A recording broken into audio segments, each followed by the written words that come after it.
প্রিয় নবী সাল্লাল্লাহু আলাইহি ওয়াসাল্লাম একবার শীতের দিনে বের হলেন। হাদিসটি বিভিন্ন হাদিসের কিতাবে বর্ণিত হয়েছে। তিনি বের হয়ে দেখলেন যে শীতের সময় গাছের পাতাগুলো ঝরে যায় সাধারণত। তো একটা গাছের পাতা ঝরে গেছে, সামান্য কিছু পাতা আছে সেগুলো ঝরে ঝরে ভাব। নবীজি সাল্লাল্লাহু আলাইহি সাল্লাম গাছটি ধরে একটু ঝাঁকা দিলেন।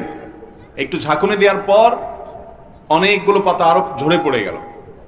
তখন তিনি সাহাবীদেরকে, উপস্থিত যারা ছিলেন তাদেরকে বললেন, শীতের মৌসুম আসলে গাছের পাতাগুলো ঝরে যায়, আর এই যে আমি নাড়া দিলাম দেখো অনেকগুলো পাতা ঝরে পড়ে গেল।